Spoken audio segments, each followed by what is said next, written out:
이학기 역사 네 번째 시간입니다. 지난 시간 인류의 탄생의 과정을 살펴봤고요. 구석기와 신석기 과정을 지나가면서 인류가 도구를 사용하기 시작을 하고 지식과 경험이 축적이 되면서 새로운 변화를 만들어내죠. 신석기 혁명이 아주 중요한 터닝 포인트이기도 했는데요.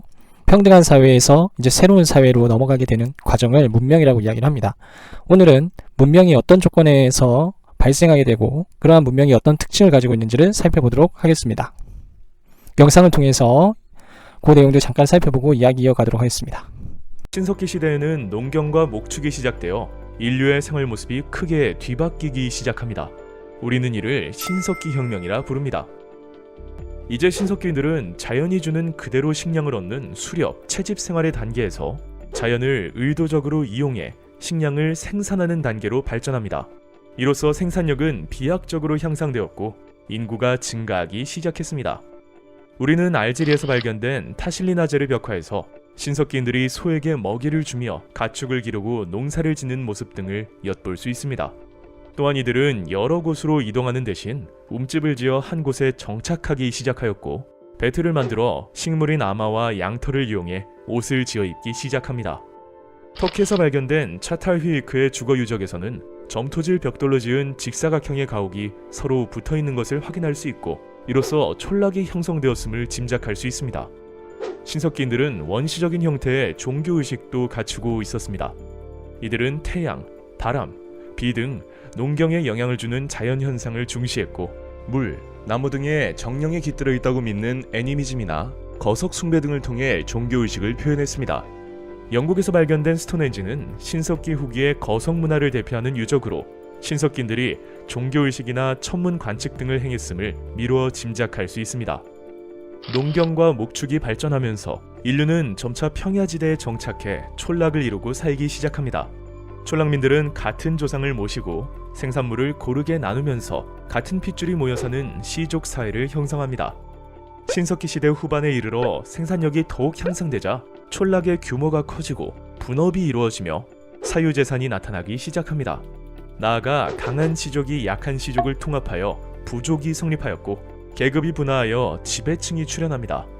그리고 마침내 신석기 혁명에서 시작된 농경 문화를 바탕으로 문명이 시작됩니다. 신석기 혁명에서 시작된 농경 문화를 바탕으로 기원전 3000년경 전후에는 메소포타미아를 비롯해 이집트, 인도, 중국의 큰 강 유역에서 문명이 탄생합니다. 이들 지역은 기후가 따뜻하고 물이 풍부해 농경에 적합했습니다. 사람들이 물과 땅을 공동으로 관리하면서 촌락이 형성되었고 촌락들은 서로 물자를 교류하면서 부유해집니다. 이들은 외부의 침입에 대비해 성벽을 쌓았는데 이로써 도시가 성립됩니다. 청동기가 사용되고 관계 농업이 대규모로 이루어지면서 생산이 증대하고 인구가 증가합니다.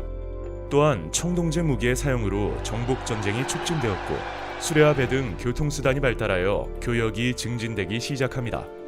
특히 문자가 발명됨에 따라 인류는 문자가 없는 선사시대에서 문명 단계와 역사시대로 진입합니다.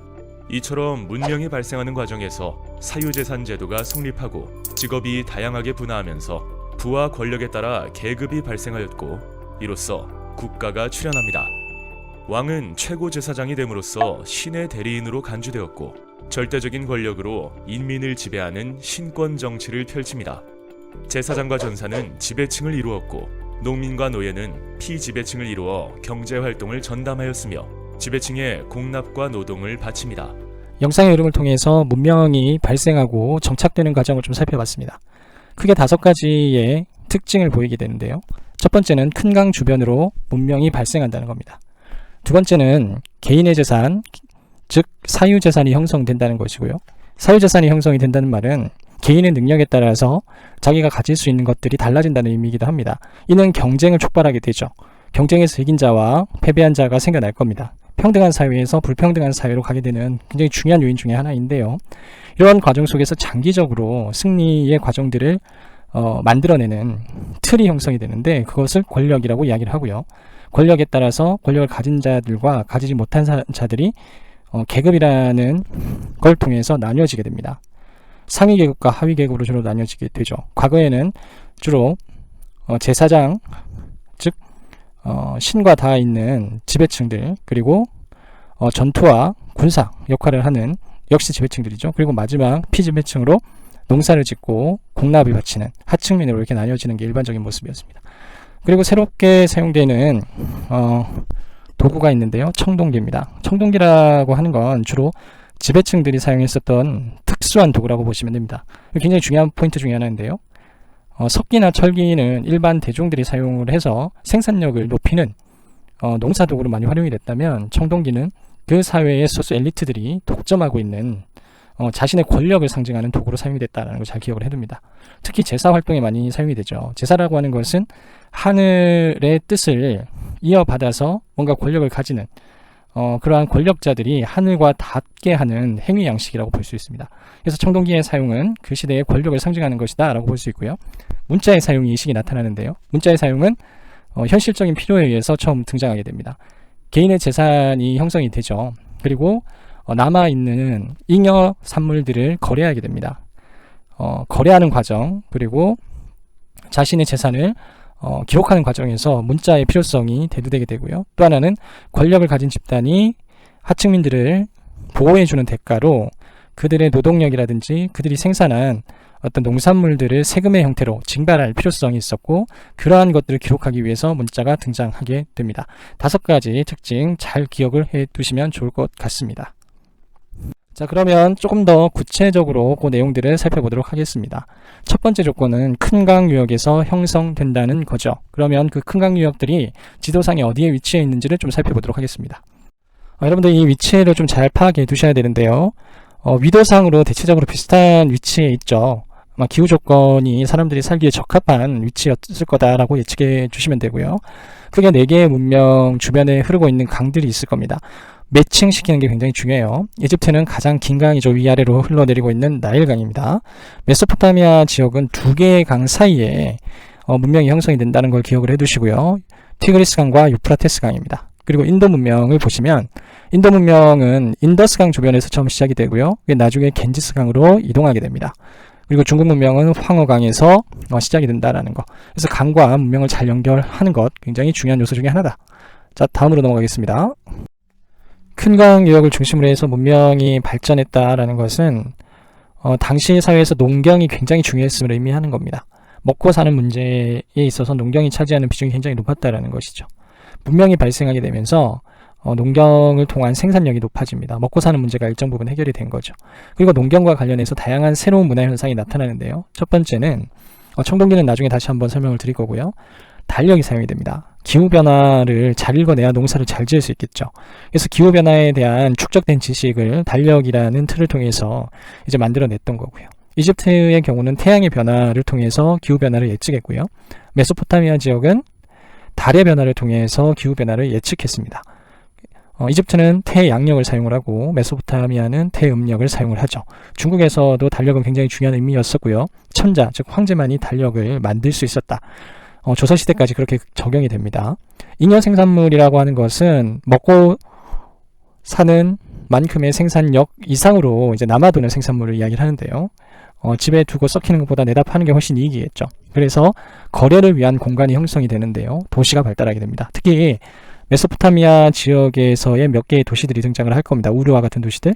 그리고 인더스 문명에서 하라파나 모헨조다로와 같은 도시들이 나타나겠죠. 도시도 문명이 발생하는 과정에서 굉장히 중요한 역할을 한다는 걸 기억을 해둡니다. 문자가 이제 등장을 하는데, 앞에서도 설명을 했지만 농경에 의해서 많은 생산이 이루어지게 됐고, 그것이 이제 거래되죠. 거래에 대한 기록들이 문자를 통해서 남게 됩니다. 그리고 국가 비슷한 것이 형성이 되죠. 생산되어진 농산물들을 이제 권력자들이 수취하는 과정에서 세금에 대한 기록들, 그리고 많은 사람들이 이제 하나의 공간 속에 모여들기 시작을 하면서 규칙이 좀 더 복잡해집니다. 이러한 규칙들을 법률로 만드는 과정에서 역시 문자가 나타나게 된다라는 것까지 여러분들 기억을 해주시면 되겠습니다. 자, 그러면 교과서 내용 한번 정리하고 갑시다. 문명이 시작하는 공간은 큰 강 주변이었죠. 땅이 비옥하고 물을 구하기 쉬웠다라는 거. 서술형으로 나올 가능성도 있습니다. 잘 기억을 해두시고요. 농업 생산력이 증대되면서 각자가 자신의 능력에 따라서 재산을 소유할 수 있다는 생각이 나타나게 되죠. 이게 사유재산제라는 건데요. 용어를 잘 기억을 해두시고요. 남아도는 생산물 이런 것들을 이제 소수의 힘이 있는 사람들이 독점하려는 경향이 나타나게 됩니다. 인간은 좀 이기적인 존재였던 것 같아요. 그래서 그걸 독점하게 되는 계층들이 나타나는데 그걸 이제 계급이라는 용어로 표현을 합니다. 평등한 사회에서 불평등한 사회로 이제 넘어가게 되는 과정이죠. 지배계급은 이제 권력을 가진 사람들이고요. 권력을 가진 사람들이 자신의 권위나 권력을 상징하기 위한 여러 가지 조치들이 이루어집니다. 도시 중심에 큰 건축물을 세운다든지 궁전이라든지 무덤을 통해서 자신의 권위를 표출하기도 하죠. 그 중에서 여러분들은 청동기를 잘 기억을 해야 됩니다. 청동기라고 하는 것은 권력자들이 자신의 권력을 상징하기 위해서 사용했던 도구다라는 거 기억을 해둡니다. 그리고 세금 징수나 법률을 만들기 위해서 문자가 활용이 된다라는 것까지 잘 기억해 두시면 되겠습니다. 자, 그러면 이제 구체적으로 각 문화권에서는 이러한 세밀한 차이들이 어떻게 나타나는지를 좀 살펴보도록 하겠습니다. 지금부터는 4대 문명, 메소포타미아, 이집트, 그리고 인도, 황후강의 문명이 비슷하면서도 조금씩 다른 차이점들이 있을 겁니다. 그 세밀한 차이점들을 살펴보도록 하겠습니다. 여러분들 차이점을 좀 살펴볼 텐데 이집트 문명과 메소포타미아 문명은 서로 비교하면서 좀 살펴보실 필요가 있고요. 인도 문명과 중국 문명은 특수한 형태의 제도들이 좀 나타날 겁니다. 그 제도들을 중심으로 해서 그 차이들을 잘 기억을 해두시면 될 것 같습니다. 자, 오늘은 각 지역의 특징을 간단하게만 살펴보도록 하겠습니다. 메소포타미아 문명과 이집트 문명은 구별해서 볼 필요가 있다 그랬죠. 메소포타미아 문명에서 여러분들 꼭 기억해야 되는 건 물론 어느 강 주변인가도 되게 중요하죠. 가장 핵심은 개방적 지형이었다라는 겁니다. 개방적 지형이라는 말은 방어가 굉장히 불리하다는 의미이기도 하고요. 많은 사람들이 자유롭게 왕래하던 공간이라는 의미이기도 합니다. 그렇기 때문에 많은 분쟁이 있었을 거고요. 많은 형태의 민족 교체들이 있었을 겁니다. 힘들 때는 죽고 사는 문제가 굉장히 중요한 요소로 작용했을 가능성이 높은 지역이기도 하죠. 그래서 사람들은 죽음 이후의 세계보다는 당장의 현실에서 살아남는 문제가 훨씬 더 중요했었고요. 그래서 현실을 굉장히 중요하게 생각을 합니다. 다양한 사람들이 모여 살다 보니까 기준이 필요하겠죠. 확실한 기준, 법률이 최초로 등장하기 시작하게 되는데요. 함무라비 법전이 대표적인 법전이고 이 지역에서 처음으로 등장하게 됩니다. 그리고 이걸 기록하기 위해서는 문자가 필요하겠죠. 쐐기 문자가 나타나게 된다는 거. 그리고 달력, 농사에 필요하다 그랬습니다. 여기서는 달의 변화를 통해서 살펴봤다. 태음력 기억을 해두시고요. 이집트 문명에서는 반대입니다. 메소포타미아와는 달리 이민족의 침입이 별로 없었고요. 아주 안정된 폐쇄적인 지형이었습니다. 그래서 오랫동안 변화하지 않고 안정적으로 유지된 사회였는데요. 그건 사회 내부로 변화가 별로 없었다는 거죠. 권력 집단으로 태어나면 아주 좋겠지만 그렇지 못한 집단의 경우에는 현실에서 변화할 수 있는 계기가 별로 없었던 겁니다. 그래서 죽음 이후의 세계에 대한 열망과 희망, 가능성, 기대 이런 게 좀 있었는데요. 그래서 여기서는 죽음 이후의 세계에 대한 생각들이 나타나기 시작을 하죠. 그리고 태양을 굉장히 중요하게 생각을 했었고요. 태양력을 사용합니다. 메소포타미아 좀 다르죠. 그리고 문자도 상형 문자가 사용이 된다는 거 기억을 해둡니다. 인도에서는 도시가 발달했다는 걸 좀 기억을 해두시고요. 카스트 제도가 굉장히 중요합니다. 카스트 제도는 인도의 특징은 이민족에 의해서 토착 민족들이 쫓겨나서 지배를 당하는 경우들이 많았었는데요. 그래서 이민족들이 자신들의 정복을 정당화시키기 위해서 엄격한 형태의 계급 제도를 만들어내는데요. 대표적인 게 카스트 제도입니다. 그리고 그 최상위 계층은 하늘과 닿아 있는 제사를 지내는 계층들, 브라만을 중심으로 해서 종교가 형성이 되는데요. 브라만 교라는 새로운 종교가 이 시기에 나타납니다. 중국은 우리 앞으로 계속 보게 될 텐데요. 봉건제도라는 걸 좀 기억을 해둡니다. 봉건제도라는 것은 왕이 제국을 효과적으로 다스리기 위해서 그 밑에 있는 제후들을 혈연 관계에 있는 사람들로 자리하게 하고 간접적으로 다스리게 했었던 제도인데요. 나중에 다시 한번 구체적으로 설명드리도록 하겠습니다. 그리고 신권 정치라고 해서 하늘로부터 혹은 신으로부터 권력을 위임받은 혹은 물려받은 왕이 통치를 하는 것이기 때문에 왕은 자신의 의사를 하늘에 묻기 위해서 주로 점을 쳤습니다. 이러한 점의 내용들을 기록했던 것이 거북이 등껍질이었는데요. 그 거북이 등껍질에 기록된 문자를 갑골 문자라고 하고요. 지금 한자의 원형이라고 보실 수 있습니다. 자, 오늘은 여기까지 간단한 키워드를 중심으로 해서 차이점을 살펴봤고요. 다음 시간에는 좀 더 구체적으로 그 내용들 살펴보도록 하겠습니다. 자, 오늘은 4대 문명의 공통점과 간단한 형태의 차이점들을 살펴봤는데요. 다음 시간에는 모둠 형태의 수업을 통해서 좀 더 세부적인 각 문명의 특징들을 살펴보도록 하겠습니다. 수고하셨습니다.